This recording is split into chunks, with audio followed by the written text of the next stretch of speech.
नमस्कार साथियों, स्वागत है आप सभी का ब्रिज एकेडमी में। आपने इस चैनल को सब्सक्राइब नहीं किया है तो प्लीज़ आप इसे सब्सक्राइब करें एंड पास ही में जो बेल आइकन का निशान आता है आप उस पर भी क्लिक करें ताकि हमारी जितनी भी वीडियो बनती है उनके ऑल नोटिफिकेशंस आपको तुरंत मिल सके। हमारा एक टेलीग्राम चैनल भी है, आप उसे भी ज्वाइन कीजिए क्योंकि हमारे जो सारे नोट्स हैं वो आपको टेलीग्राम चैनल पर मिल जाएंगे। तो साथियों स्टार्ट करते हैं 5 जून का करंट अफेयर्स। हाल ही में सुर्खियों में रहे खेलो इंडिया ई पाठशाला कार्यक्रम के तहत कितने खेलों को शामिल किया गया है? तो ये शामिल किया गया 21 खेलों को। और ये ई पाठशाला है वो दूरस्थ खिलाड़ियों को ऑनलाइन ट्रेनिंग देने के लिए स्टार्ट की गई है। नेक्स्ट क्वेश्चन की बात करें तो हाल ही में वंदना कटारिया, मोनिका तथा रानी रामपाल को खेल पुरस्कारों के लिए नामित किया गया है। ये तीनों कौन कौन से खेल से संबंधित हैं? तो साथियों ये तीनों ही वंदना कटारिया, मोनिका एंड रानी रामपाल तीनों ही हॉकी की खिलाड़ी हैं और वंदना कटारिया और मोनिका को अर्जुन पुरस्कार के लिए नामित किया गया है और रानी रामपाल को राजीव गांधी खेल रत्न पुरस्कार के लिए नामित किया गया है। हमने कल की वीडियो में देखा था कि रोहित शर्मा को भी राजीव गांधी खेल रत्न पुरस्कार के लिए नामित किया गया है। तो अर्जुन पुरस्कार के लिए नामित किया गया है वंदना कटारिया और मोनिका को। राजीव गांधी खेल रत्न पुरस्कार के लिए नामित किया गया रानी रामपाल को। अर्जुन पुरस्कार 1981 में सेटअप हुआ था और इसके तहत 5 लाख रुपए दिए जाते हैं, जबकि राजीव गांधी खेल रत्न पुरस्कार 1991-92 में स्टार्ट हुआ और इसके तहत 7.5 लाख रुपए दिए जाते हैं। अगले क्वेश्चन की हम बात करें तो हाल ही में लाइफ सेविंग तकनीक की समान पहुंच सुनिश्चित करने के लिए किसने सी टेप लॉन्च किया है? तो ये लॉन्च किया है WHO ने, वर्ल्ड हेल्थ ऑर्गेनाइजेशन ने। अगला क्वेश्चन है कि हाल ही में केंद्रीय रोजगार गारंटी परिषद की 21वीं बैठक संपन्न हुई है। इस परिषद को किस अधिनियम के तहत स्थापित किया गया? तो साथियों महात्मा गांधी ग्रामीण रोजगार गारंटी अधिनियम 2005 के तहत केंद्रीय रोजगार गारंटी परिषद का जो निर्माण है वो किया गया है। महात्मा गांधी ग्रामीण रोजगार गारंटी अधिनियम है वो मनरेगा और केंद्रीय रोजगार गारंटी परिषद की बात करें तो ये सेटअप हुआ था 2006 के अंदर। इसकी 21वीं जो बैठक हुई है वो वीडियो कॉन्फ्रेंसिंग के जरिए हुई है और कृषि कल्याण मंत्री वर्तमान में है नरेंद्र सिंह तोमर। मनरेगा जो एक्ट है 2005 की धारा 10 के तहत केंद्रीय रोजगार गारंटी परिषद को सेटअप किया गया है।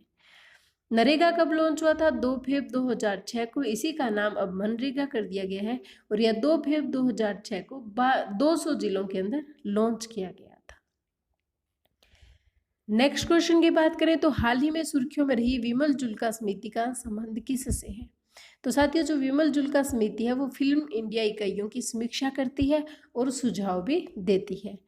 विमल जुल्का की बात करें तो ये भारत के मुख्य सूचना आयुक्त है और यह जो समिति है वो सूचना प्रसारण मंत्रालय द्वारा निर्मित की गई है और हमें पता ही है कि सूचना प्रसारण मंत्री अभी वर्तमान में प्रकाश जावड़ेकर है। अगला क्वेश्चन है कि हाल ही में केंद्र सरकार ने डेयरी किसानों के लिए KCC अभियान शुरू किया है। इसके तहत किसानों को बिना कोलेट्रल के कितना वित्त उपलब्ध करवाया जाएगा? सबसे पहले बात कर लेते हैं कोलेट्रल क्या होता है।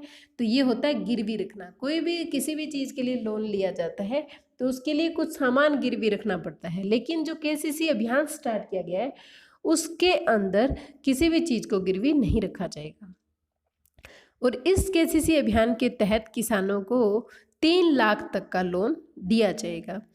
KCC अभियान है वो स्टार्ट हुआ है 15 मई 2020 को। बात करते हैं KCC क्या है। तो KCC है किसान क्रेडिट कार्ड। ये जो लॉन्च हुआ था 1998 के अंदर, इसका उद्देश्य था किफ़ायती ऋण उपलब्ध करवाना। अब चर्चा में इसलिए है क्योंकि इस KCC किसान क्रेडिट कार्ड में अभियान चलाया गया है, KCC अभियान। इसके तहत 1.5 करोड़ डेयरी किसानों को इसके थ्रू शामिल किया गया है, यानी इसके अंदर शामिल कर लिया गया है।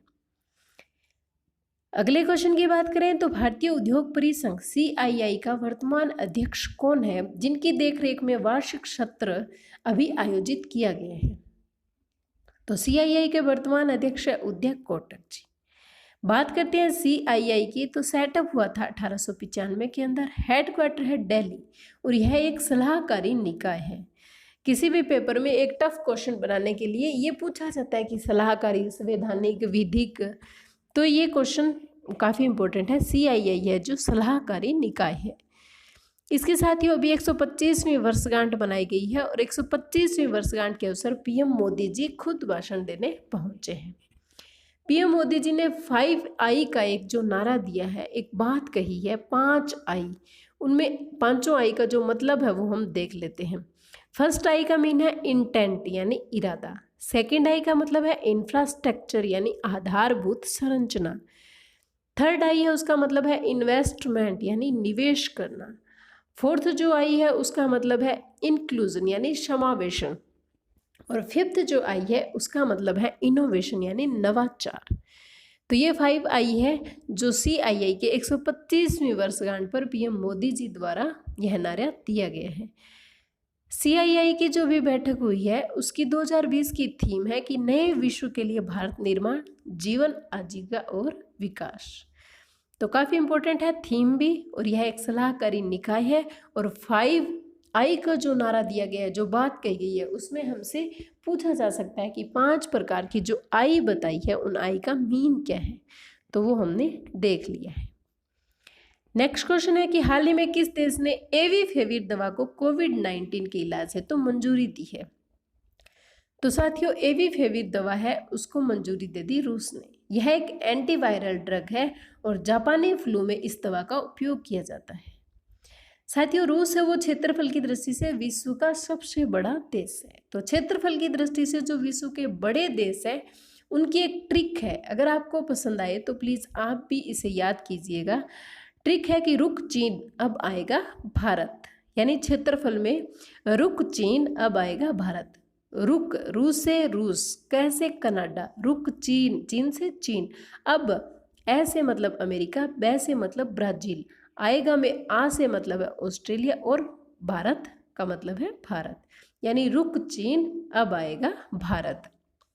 तो ये आपको ट्रिक है वो याद कर लेनी है। अगर आपको पसंद आए तो आप याद कीजिएगा, वरना आप अपनी ट्रिक भी बना सकते हैं जिससे आपको आसानी हो याद करने के अंदर। 2 महाद्वीप के अंदर स्थित देश है रूस और तुर्की।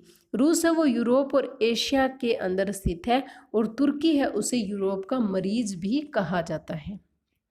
नेक्स्ट क्वेश्चन की बात करें तो हाल ही में कोलकाता बंदरगाह ट्रस्ट का नाम बदलकर किसके नाम पर कर दिया गया है। तो कोलकाता बंदरगाह ट्रस्ट का नाम बदलकर श्यामा प्रसाद मुखर्जी ट्रस्ट कर दिया गया है। यही क्यों किया गया, क्योंकि श्यामा प्रसाद मुखर्जी जो थे वो कोलकाता में ही जन्मे थे, यानी कोलकाता के निवासी थे, इसलिए कोलकाता बंदरगाह ट्रस्ट का नाम बदलकर इनके नाम पर कर दिया।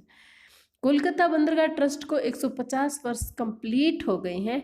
कोलकाता बंदरगाह ट्रस्ट वो स्टार्ट हुआ था 1870 के अंदर।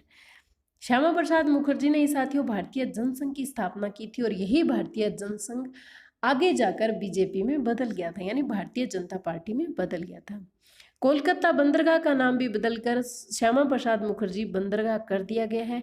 कोलकाता बंदरगाह साथियों हुगली नदी के किनारे है और नदी के किनारे स्थित भारत का पहला बंदरगाह अगर पूछा जाए तो वो कोलकाता बंदरगाह है।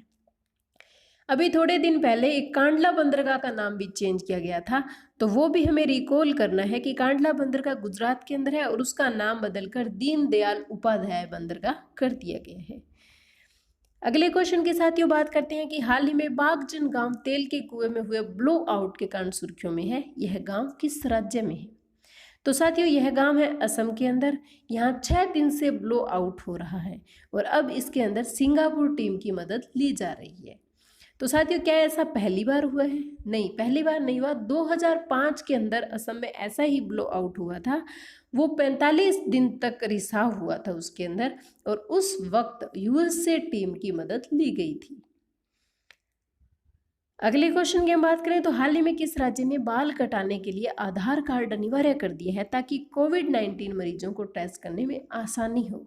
तो ये किया है तमिलनाडु ने। तो साथियों ये था हमारा आज का करंट अफेयर 5 जून का। आपको कैसा लगा हो आप हमें कमेंट करके ज़रूर बताएं। एंड प्लीज़ ज़्यादा से ज़्यादा शेयर करें एंड बार बार सुने, क्योंकि सुनी हुई चीज़ें अक्सर भुलाई नहीं जाती है। तो इससे आपको बहुत फ़ायदा होने वाला है। आप 24 घंटों में 15 मिनट अपने लिए निकाल सकते हैं। तो हमने आपसे कल एक क्वेश्चन पूछा था कि निसर्ग चक्रवात का नामकरण किस देश ने किया है। तो साथियों, निसर्ग चक्रवात का जो नामकरण था वो बांग्लादेश ने किया था।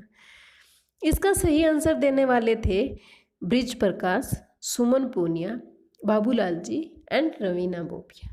आप सभी का बहुत बहुत स्वागत एंड आपको बहुत बहुत बधाई। आप ऐसे ही कोशिश करते रहिएगा और क्वेश्चनों के सही आंसर देते रहिएगा। आपको जरूर कहीं ना कहीं इससे फ़ायदा मिलेगा। नुकसान तो कतई नहीं होगा, फ़ायदा ही होगा।